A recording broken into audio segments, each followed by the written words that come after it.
What happens when you combine the size of a giant, the athleticism of a gazelle, and the force of a freight train? You get Shaquille O'Neal, arguably the most physically dominant player in NBA history. Standing 7'1" and weighing over 300 pounds, Shaq didn't just play basketball. He redefined what was possible on a basketball court. This is the story of how one man's sheer dominance changed the game forever. Picture this. It's April 1993. The Magic are facing the Nets. Shaquille O'Neal receives the ball in the post, backs down his defender, and with one thunderous dunk, he doesn't just score, he breaks the entire backboard support structure. The game has to be delayed for over 30 minutes while they repair the rim. That wasn't just a dunk. That was a statement. That was Shaq saying, "I'm not just here to play your game, I'm here to break it." Shaquille Rashawn O'Neal was born to dominate. Even in high school, he was already 6'6" and 265 pounds, moving with an agility that defied physics. By the time he reached LSU, scouts weren't just impressed, they were terrified of what this kid could do to their players. When Shaq entered the NBA in 1992 as the first overall pick to the Orlando Magic, the league wasn't ready. In his very first game, he scored 12 points and grabbed 18 rebounds. But it wasn't just the numbers that shocked everyone. It was how effortlessly he imposed his will on grown men who had been playing professional basketball for years. During his rookie season, Shaq averaged 23 points and 14 rebounds per game. He wasn't just Rookie of the Year, he was a force of nature that had never been seen before. Other centers had been big, other centers had been strong, but none had combined Shaq's size, strength, speed, and basketball IQ into one devastating package. Let's talk about what made Shaq truly unstoppable. At his peak, he weighed around 325 pounds of pure muscle and could run the floor like a point guard. When Shaq got positioned in the paint, it was essentially game over. He could overpower any defender, and if they tried to front him, his guards would simply lob the ball over the top for an easy dunk. The numbers tell the story. During his prime years with the Lakers, Shaq shot over 57% from the field. Absolutely unheard of for a center. Why? Well, because when you're that big, that strong, and that close to the basket, missing becomes nearly impossible. He turned basketball into a physics experiment, and the result was always the same: total domination. Shaq's dominance wasn't just about scoring. He was a rebounding machine, averaging over 12 rebounds per game for his career. When a shot went up, Shaq's combination of size, timing, and positioning made him nearly impossible to box out. He didn't just grab rebounds, he controlled the glass like it was his personal property. Shaq's dominance was so complete that it literally broke basketball. The NBA had to change rules because of him. The so-called Shaq rules included widening the lane, implementing defensive 3 seconds, and allowing zone defense, all attempts to limit his impact.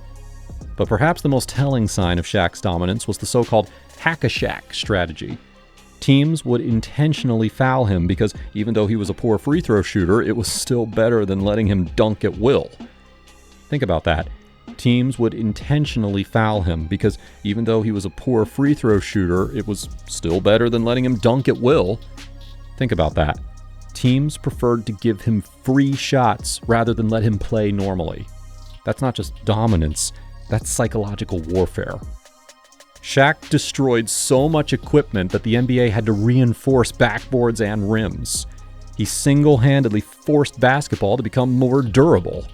Rims were strengthened, backboards were reinforced, and support structures were rebuilt. All because one man was too powerful for the existing infrastructure. When Shaq joined forces with Kobe Bryant in Los Angeles, the result was inevitable: complete and total dominance. From 2000 to 2002, the Lakers won 3 consecutive championships, and Shaq was the finals MVP all 3 times. During the 2000 finals against Indiana, Shaq averaged 38 points and 17 rebounds per game while shooting 61% from the field. The Pacers had no answer. In 2001, against Philadelphia, he put up 33 points and 16 rebounds per game. The 76ers, led by Allen Iverson's heroic efforts, managed to steal one game, but Shaq's dominance was so complete that even that felt like a miracle.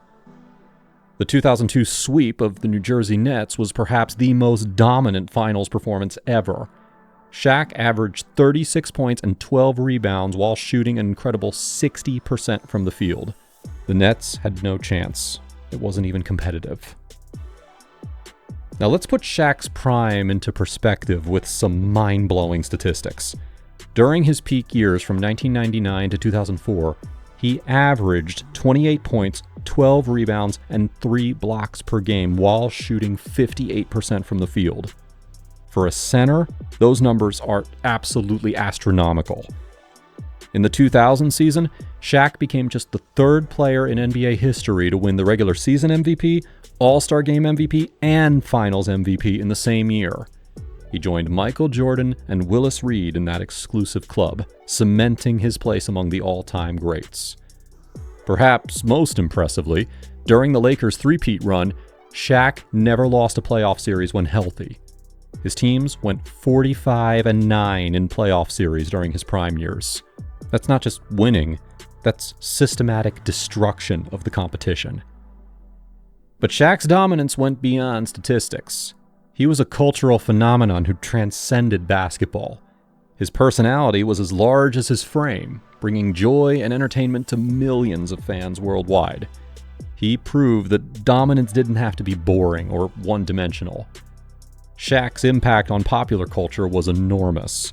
He released rap albums, starred in movies, and became one of the most recognizable athletes in the world. His larger-than-life personality made him beloved by fans who might not even follow basketball closely. Even his nicknames reflect his dominance: the Diesel, the Big Aristotle, Superman, and simply Shaq. Each moniker captured a different aspect of his overwhelming presence on and off the court. Today, nearly 2 decades after his retirement, Shaq's impact on basketball is still felt. Modern centers study his footwork, his positioning, and his dominance in the paint. Players like Giannis Antetokounmpo and Zion Williamson are often compared to Shaq because of their combination of size and athleticism. The NBA is still dealing with the consequences of Shaq's dominance. Rules implemented during his era remain in place, and the league continues to evolve in response to the blueprint that he created for unstoppable interior dominance.